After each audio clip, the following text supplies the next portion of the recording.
नमस्कार, राजरत्न दर्शन न्यूज मध्ये तुमचे स्वागत आहे. आज आपण चालू घडामोडींवरील व्हिडिओ पाहणार आहोत. या व्हिडिओबद्दल असणारे तुमचे मत कमेंट मध्ये कळवा.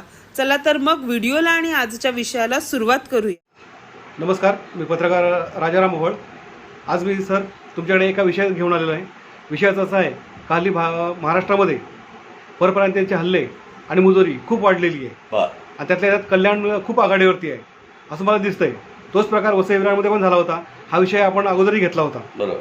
पण त्याच्यावरती काही उपाययोजना कोणी करावी आणि कशी करावी यावर तुमचं काय मत आहे? उपाययोजना आपणच केली पाहिजे साहेब.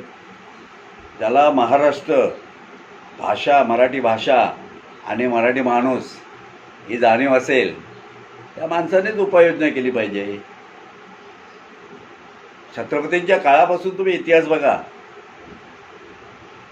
तुम्हाला एक मुसलमान फोडताना, एक डच फोडताना, एक इंग्रज फोडताना यश मिळालं नाही. हो, मराठी माणूस लगेच फुटला जातो. तुमचा मराठी सरदार मात्र पटकन फुटतो.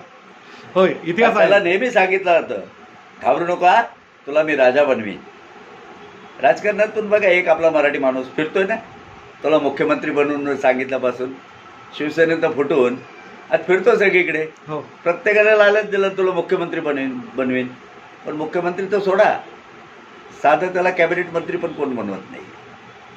म्हणजे आपली अस्मिता टिकवण्यासाठी आपली लाचारी इथपर्यंत वाढलेली आहे मराठी माणसाची. मग तो आपल्या महाराष्ट्रासाठी काय करतोय, आपल्या भाषेसाठी त्याचं योगदान काय आहे, आपल्या लोकांसाठी योगदान काय आहे, ह्याची कोणाला जाणीव नाही हो. तुम्हाला खरं सांगतो, अगदी मराठी माणसावर अन्याय करायला तयार झालेले आहेत. परप्रांतीयचं सोडा, ते परप्रांतीय उलट तुमचं काउन्सिलिंग करतायत. हा बराबर आहे भाई, ओ गलात है. हां, म्हणजे एवढा त्यांचा आपल्याला लळा लागलेला असतो. म्हणतात ना, घरात त्या चटणी भाकरीपेक्षा हॉटेलचं जेवण जरा बरं वाटतं. हो. तशातला आपल्या मराठ्यांचा प्रकार आहे. समजलं ना. लाख रुपयाची लॉटरी लागली तर करोडो रुपयाच्या त्या श्रीमंताबरोबर बसण्याची पण त्याची तयारी असते. हो, इतका उतावळेपणा असतो मराठी माणसांमध्ये. आता कल्याणच्या घटनापर्यंत कल्याणची एक अखिलेश शुक्लाची झालीच, त्याच्यानंतर एक दुबे नावाच्या व्यक्तीने केली. अखिलेश शुक्लांनी किरकोळ एकदा मराठी कुटुंबाला मारलं, त्याच्यानंतर त्याला कोर्टात हजर केलं. आता 29 तारखेपर्यंत त्याला पोलीस कस्टडी वाढवून दिलेली आहे. त्याची पोलीस कस्टडी त्या वकिलाने वाढवली म्हणून त्या वकिलाबरोबर वाद घालायला त्या अखिलेश शुक्लाचा मामा गेलेला आहे. सर तो व्हिडिओ काय आहे, हिंमत आहे बघा. व्हिडिओ आहे सर. तो तो टाका असेल तर जरूर टाका. या मराठी माणसाला बघू द्या जरा. म्हणजे हे कधी चिडणार आहेत आणि त्यांना हा जो सरकारचा चेहरा आहे ना, केंद्र सरकारचा आणि राज्य सरकारचा, कधी अभ्यास करायला मिळणार आहे ते मला कळत नाही. साधं उदाहरण देतो. मी मध्यंतरी एका व्यक्तीला विचारलं होतं. तो म्हणतो, उद्धव साहब ने कौन सा बड़ा व्यापार किया है जो इतना पैसा उनके पास आया. मी त्याला उलट विचारलं, तुझा म्हटलं प्रकाश मेहता घाटकोपरचा या मुंबईत आला त्यावेळी तो काय होता आणि त्याने एवढा मोठा कुठचाच म्हटलं दिवा घासलाय अल्लादीनचा की त्याला एवढी 700-800 करोड कोटीची मालमत्ता जमवता आली. राजपुरोहितला विचारा, बाबा रे, तू ज्यावेळी आलास त्यावेळी तुझी प्रॉपर्टी किती होती? सर असे अनेक आहेत मुंबईमध्ये. नाही, बरेच आहेत. लोढा घ्या. लोढा काय, भाजपचं म्हणजे प्रेम, भाजपवर प्रेम म्हणून नाही, त्याचा बिझनेसवर प्रेम आहे. ज्याची सत्ता त्याचा तो लोमत्या. बरं, शरद पवार मुख्यमंत्री असताना किंवा काँग्रेसचं सरकार असताना या काँग्रेसवाल्यांनी काही कवी दिवे लावले नाहीत.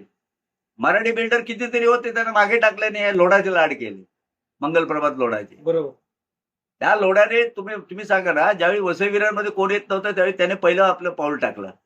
मंगलप्रभात लोढा किती प्रोटेक्शन दिलात. आज तो लोढा तुमच्या बोकांडी बसलाय. बरोबर की नाही? म्हणून भुजबळांनी मला आठवतं, मी भुजबळांबरोबर होतो. त्या भुजबळांनी महापौर असताना एक मीटिंग घेतली होती सर्व महाराष्ट्राच्या सर्व शाखा प्रमुखांची. ज्यावेळी बाळासाहेबांनी हा निर्णय घेतला होता, अडवाणी, महाजन, मुंडे, की आपण भाजपला सोबत घ्यायचं आणि पुढची विधानसभेची निवडणूक लढवायची. विरोध करणारा एक भुजबळ होता. भुजबळांनी सांगितलं की जोपर्यंत आपल्याला डोळ्याने हे लोक घाबरतायत, आपण त्यांना जर खांद्यावर हात टाकायला परमिशन दिली, आपलं हे माप घेऊन आपल्या डोक्यावर मुततील. हे त्यांचं वाक्य होते भुजबळांचं. भुजबळांचं. त्याच्यामुळे ती चूक करू नका बाळासाहेब. सत्ता आली नाही तरी चालेल, पण महाराष्ट्रातला आपला दबदबा कायम राहील. हे त्यांचं वाक्य होतं आणि ते आज मला पटायला लागले. ह्याच भाजपने 2 आमदारांवरनं एवढी मुसंडी मारले. हेच मुंडे, महाजन, अडवाणी, पण ते प्रामाणिक राहिले. वाजपेयी हे प्रामाणिक राहिले. पण ह्याच्यातली दुसरी जी सैतानी पिढी निर्माण झाली भाजपची, हो. ती म्हणजे नरेंद्र मोदी आणि अमित शहा ही पिढी. आणि भाजप सोडा, आपल्या घरच्या कुटुंबाला तर बाद करून टाकलं ह्यांनी.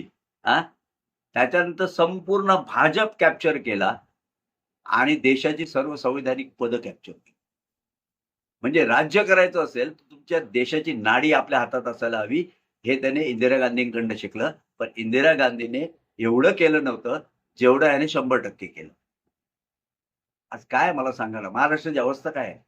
कल्याणच्या घटना घ्या, लातूरची घटना घ्या, पुण्याला तर एवढे शिक्षणाचं बाहेरघर म्हटलं जायचं, हो. आता तिथं ड्रग्सचं बाहेरघर म्हणतात. कल्याणला या मनसेच्या, राज ठाकरेच्या मनसैनिकांनी हे जे रेल्वे भरतीसाठी आलं त्यांना चोप चोपले होते परप्रांतीयांना. त्यावेळी म्हणून तुमची ताकद कुठे गेली होती? कुठे गेला होता तुम्ही? तुमच्या जसा गाड्या वसई विरारला यायला लागल्या, मुंबईपर्यंत वाढवल्या गाड्या, तुम्ही भरून भरून इकडे यायला लागलात. तुमचा बाप तिकडे बसलाय लुंगी घालून भगवी. त्याला लाज नाही वाटत? माझी पोरं महाराष्ट्रात जाऊन खरकट खातायत, रस्त्यावर धंदा करतायत, आपली घरदार सोडून लांब राहतायत आणि वरून इथे विधानसभेच्या निवडणुका लागल्या. उत्तर भारतीय हो, मी तर म्हणतो लात म्हणून हाकलून देईल. जे खरे मराठी भाषा आणि मराठी माणसाला मानणारे भैया असतील ना, त्यांनी या लुंगीवाल्याला हाकलून दिलं पाहिजे मुंबईतनं, या महाराष्ट्रातनं. अरे तू हाल केलेस म्हणून आम्ही इथे आलो. कोरोना काळात नालासोपारा मुंबईपासून चालत लोक युपीला गेली. हो. तिथे जाता जाता बरेच मेले आणि ह्याने बॉर्डरवर अडवून धरली. त्यावेळी तिथल्या उत्तर भारतीयांना सांगितलं होतं, हम महाराष्ट्र में सुरक्षित थे, छक मारने यहाँ आ गए. स्टेटमेंट आहे त्यांचं स्टेटमेंट आहे. मग हे शुक्ला, दुबे, हे माजले जे भैया आहेत ना, ह्यांना कळत नाहीये. कोणावर हात उचलता तुम्ही? तुम्हाला काय वाटलं ज्या दिवशी मराठी एक होईल ना, त्यावेळी स्वराज्य निर्माण व्हायला वेळ लागणार नाही छत्रपतींसाठी. एवढं लक्षात ठेवा. हा शुक्ला असो, दुबे असो, नाही तर आणखी कोण पांडे असो, कोणी असो, एक तुम्हाला सांगतो, तुम्ही भक्त व्हा मोदींचे, अगदी चाटा त्यांचे तळवे, आम्हाला काय घेणं देणं नाही आहे. पण गुजराती, मारवाडी आणि काही जण भक्तगण म्हणतोय, सगळेच नाही.